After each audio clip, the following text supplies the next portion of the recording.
Journal खास तौर पे गवर्नेंस पर केंद्रित हैं। मेरी आपसे दरख्वास्त है कि जिन जिनों को इंटरेस्ट है इस पर वो इस पे पढ़ें और आप बाहर इंक्वायरी ले सकते हैं जर्नल की कॉपीज के बारे में। और अधिक जानकारी के लिए प्रोफेसर जगदीश यादव जी हैं। देखिए, एकेडमिक डिस्कोर्स इतना कम है गवर्नेंस पे, विनय जी ने कहा, लेकिन ये एक जर्नल एक छोटी सी कोशिश है कि इन सब चीज़ों का संकलन करें, इन सब चीज़ों का विवेचन हो।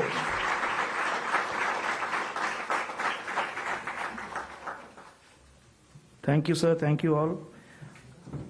Now, I request Honorable Devendra Fadnavis ji to kindly address the audience. उनका जो रिकॉर्ड रहा है गवर्नेंस का, पब्लिक लाइफ का, इंटेग्रिटी का, आप सब जानते ही हैं, मैं ज़्यादा कुछ बयान नहीं करूंगा, लेकिन उन्हीं से सुने, क्योंकि मंच पर देखिए हमारा सौभाग्य है, ऐसे गणमान्य व्यक्ति हैं जिन्होंने मोदी जी को बहुत करीब से देखा है, उनके छत्र छाया में राजनीति में आए हैं, पब्लिक लाइफ में आए हैं, शासन उन्होंने मोदी जी से सीखा है, उनके साथ कार्य किया है। ऐसे वक्ताओं से बढ़कर सोचिए कैसे प्रधानमंत्री जी का और कोई अच्छा इंट्रोडक्शन हो ही नहीं सकता। सो प्लीज वेलकम फडणवीस साहब।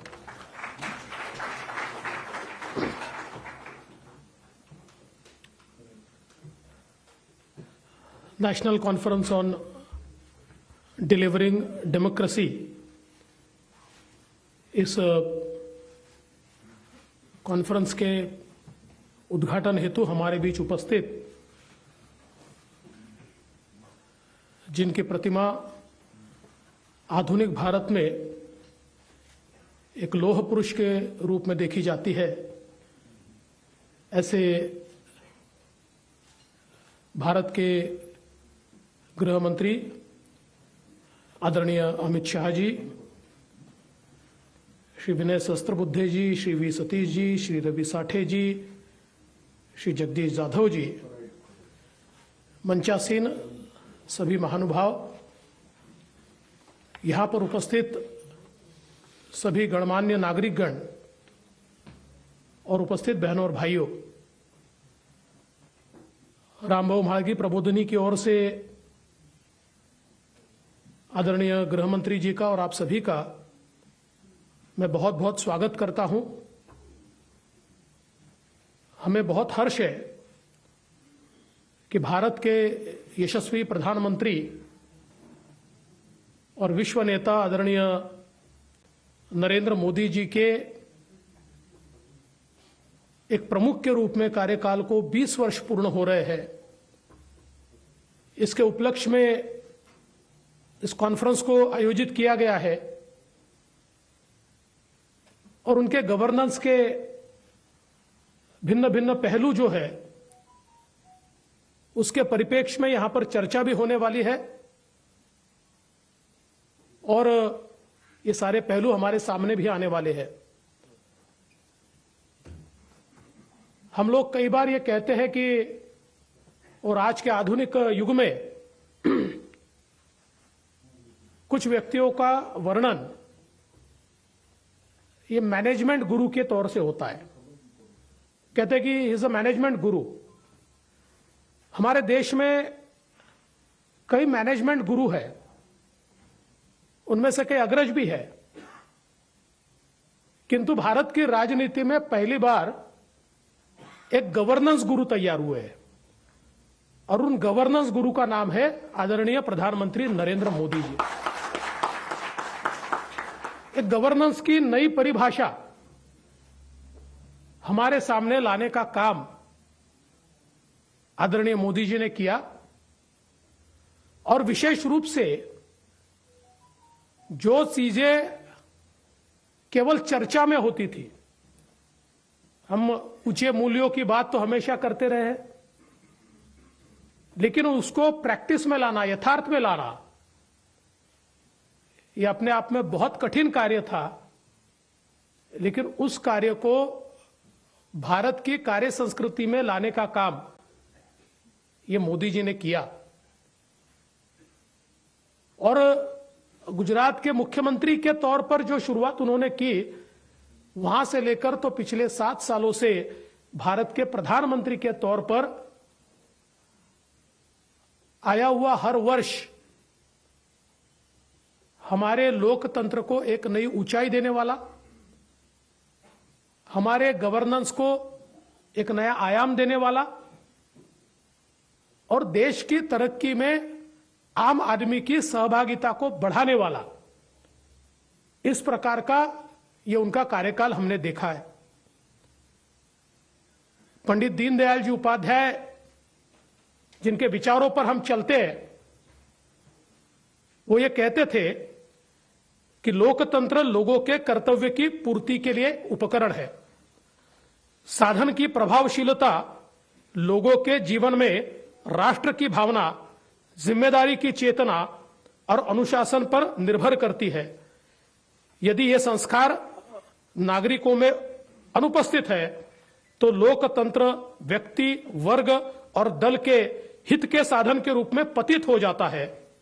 स्वराज की व्याख्या में 3 बातों का समावेश है। पहली, सरकार उनके हाथों में हो जो इस राष्ट्र का हिस्सा है।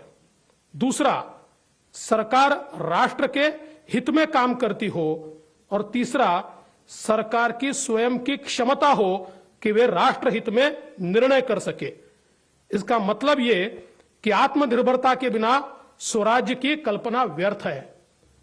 और मैं ऐसा मानता हूं कि ये जो 3 परिभाषाएं एक आत्मनिर्भर देश की पंडित दीनदयाल जी ने की थी, उन परिभाषाओं को यथार्थ में लाकर उन्हीं पदचिन्हों पर चलकर आधुनिक भारत का निर्माण करने वाले नेता का नाम नरेंद्र मोदी जी है और हम सब लोग इसका अनुभव कर रहे हैं। और विशेष रूप से जब लोकतंत्र की बात आती है तो मोदी जी ये कहते हैं लोकतंत्र के बारे में, हम उस देश से आते हैं जो लोकतंत्र की जननी है, माता है। भारत के लिए लोकतंत्र केवल एक व्यवस्था नहीं बल्कि एक विचार है। भारत में लोकतंत्र केवल संवैधानिक व्यवस्था नहीं, एक स्पिरिट भी है। हमारे लिए लोकतंत्र केवल संविधान की धाराओं का संग्रह नहीं बल्कि जीवन धारा है। और मैं ऐसा मानता हूं कि ये जो विचार आदरणीय मोदी जी ने रखे हैं, उन विचारों पर आज हमारा देश आगे बढ़ रहा है। जिस प्रकार से गरीब कल्याण का एजेंडा आदरणीय प्रधानमंत्री जी ने देश के फोकस में लाया, गरीबों की बातें सब करते थे, किंतु गरीबों के लिए योजनाएं तैयार करना और उन योजनाओं को गरीबों तक पहुंचाना, यह पहली बार इस देश में हुआ। इस देश के अंदर एक डिलीवरी की सिस्टम जो इस प्रकार से करप्ट हो चुकी थी कि जिसके चलते देश की तरक्की रुक जाती थी और कहीं ना कहीं देश के तत्कालीन प्रधानमंत्री राजीव गांधी जी को कहना पड़ता था कि मैं दिल्ली से 1 रुपया भेजता हूं तो अंतिम व्यक्ति तक 15 पैसे पहुंचते हैं और 85 पैसे व्यवस्था खा जाती है। उसको पूरी तरीके से बदलकर मैं दिल्ली से अगर 1 रुपया भेजूंगा तो पूरा 1 रुपया अंतिम आदमी के खाते में सीधा जाएगा। इस प्रकार की डिलीवरी सिस्टम को तैयार करने का काम आदरणीय मोदी जी ने करके दिखाया और इसलिए देश तरक्की की ओर जा रहा है। हम सभी लोग ये जानते हैं कि हम एक विकसनशील देश है और कई बार विकसनशील देश हो चाहे विकसित देश हो, उसकी अर्थव्यवस्था को आंकते हुए उसकी जीडीपी का ग्रोथ रेट क्या है इसके आधार पर आंका जाता है। और ग्रोथ रेट के बारे में कई बार चर्चाएं होती है और पिछले कई सालों में कभी हमारा ग्रोथ रेट आगे बढ़ा, कभी कम हुआ। अब तो हम सभी लोग जानते हैं कि कोविड के बावजूद दुनिया में सबसे ज्यादा ग्रोथ रेट हमारा होगा, इस प्रकार का भी प्रेडिक्शन है। किंतु मूल रूप से हम सभी लोग जानते हैं कि जब भी कोई ग्रोथ रेट की बात करता था तो इस देश में एक धड़ा ऐसी चर्चा करता था कि आप क्या ग्रोथ रेट की बात करते हो, इस ग्रोथ रेट में गरीब तो है ही नहीं, ये ग्रोथ रेट तो चंद लोगों के भरोसे। अगर जीडीपी ग्रोथ भी हो रहा है तो ये जीडीपी ग्रोथ ये मुट्ठी भर लोगों की ग्रोथ है और इससे डिस्पैरिटी बढ़ रही है। जो दूरियां है अमीरों में, गरीबों में, और दूरियां बढ़ रही है, इस प्रकार की एक चर्चा बार बार हुआ करती थी। लेकिन इस जीडीपी के कॉन्सेप्ट को ही पूरे तरीके से मोदी जी ने बदल दिया।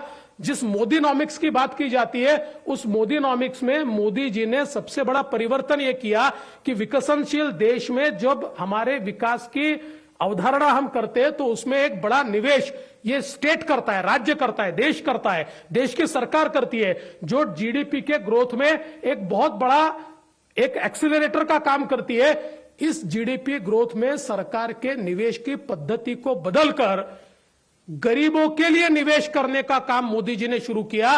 और जीडीपी ग्रोथ में जिस प्रकार से हमारी इंडस्ट्री को एक प्रकार से इंडस्ट्री का चक्र चले, इस दृष्टि से जो सारे कार्यक्रम हाथ में लिए गए, तो गरीब कल्याण के एजेंडे के तहत चाहे वो प्रधानमंत्री आवास योजना का विषय हो, चाहे वो शौचालय बनाने का विषय हो, चाहे अलग अलग प्रकार की योजनाएं, जो सारी योजनाएं गरीबों के लिए चलाई, इन योजनाओं का हश्र क्या था? तो इन योजनाओं में इस प्रकार का निवेश हुआ कि जिस निवेश के चलते हमारे देश की इंडस्ट्री को बहुत बड़े पैमाने पर एक प्रकार की डिमांड मिली, उसके कारण उनको ग्रोथ मिली, उसके कारण उनको भी बड़े पैमाने पर एक प्रकार से साधन संपत्ति कमाने का एक अवसर मिला, और उसके साथ साथ रोजगार की निर्मित हुई। तो पहली बार मोदीनॉमिक्स में कोई ये नहीं कह सकता कि ये जो आपकी ग्रोथ है ये मुट्ठी भर लोगों के लिए, क्योंकि ये ग्रोथ ही जो तैयार हुई वो गरीबों के कल्याण से तैयार हुई। गरीबों के लिए जो निवेश हुआ उस निवेश में से ये ग्रोथ तैयार हुई, और एक नए प्रकार का ये ग्रोथ का फंडा इस देश के अंदर मोदी जी के इस सारे कार्यकाल में हमने देखा। मैं ऐसा मानता हूं कि ये जो बदली हुई कार्य संस्कृति है, बदली हुई विचार प्रणाली है, और इस सबके पीछे एक हमारे नेता की दृढ़ता है। देखिए, मोदी जी दिखते नहीं है। हमने अक्सर यह देखा कि राजनीति में अपने फैसलों से पलटने वाले बहुत लोग हमने देखे। कई बार प्रेशर में आकर, चाहे वो फिर चुनाव का प्रेशर हो, किसी ग्रुप का प्रेशर हो, इसके अंडर आकर बदलाव करने वाले कई लोग देखे। लेकिन चुनाव की चिंता नहीं, केवल देश की चिंता, देश का विचार करके लिया हुआ निर्णय कभी बदला नहीं जाता। हाँ, उसमें अगर कोई आवश्यक परिवर्तन है, उसको ट्विकिंग करना है तो वो जरूर किया जाता है, लेकिन किसी के भी दबाव में इस देश के निर्णय बदले नहीं जाते।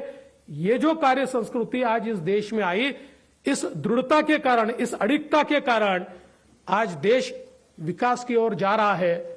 और मैं ऐसा मानता हूं कि देश में मोदी जी के नेतृत्व में ये कार्य प्रणाली इस प्रकार से अब नीचे तक पहुंच रही है कि जिसके चलते मेरा विश्वास है कि आने वाले दिनों में ये कार्य संस्कृति एक ऑटो पायलट मोड पर चलेगी, और यही कार्य संस्कृति हमारी डिलीवरी सिस्टम की भी कार्य संस्कृति बनेगी, हमारी गवर्नेंस की भी कार्य संस्कृति बनेगी, और सदियों सदियों तक इस देश में आने वाले जो भी शासक होंगे उनको भी इसी कार्य संस्कृति के तहत कार्य करना पड़ेगा।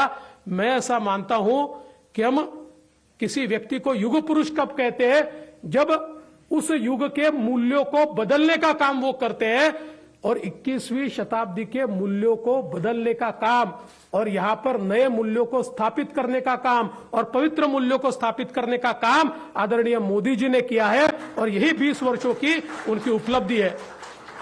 हम सभी लोग आदरणीय हमारे गृह मंत्री जी को सुनने के लिए लालयित है, और गृह मंत्री जी इस विकास यात्रा के एक सहयोगी भी रहे हैं, और निश्चित रूप से उनका भी एक बड़ा योगदान इस विकास की यात्रा में रहा है। तो मुझे ऐसा लगता है कि इन 20 सालों के ये सारा जो सफर रहा है, इसके ऊपर एक प्रकार से हम अंग्रेजी में जिसको फर्स्ट हैंड इंफॉर्मेशन कहते हैं या एक्सपीरियंस कहते हैं, वो हमारे बीच आदरणीय गृह मंत्री जी रख सकते हैं, और इसलिए मैं अधिक समय नहीं लूंगा। लेकिन रामभाऊ मागी प्रबोधिनी को यह मौका मिला, मैं इसके लिए आप सभी का बहुत बहुत आभार व्यक्त करता हूं। फिर एक बार आप सभी का बहुत बहुत स्वागत करता हूं और अपने शब्दों को विराम देता हूं। जय हिंद, जय भारत। धन्यवाद फडणवीस जी। वाकई 3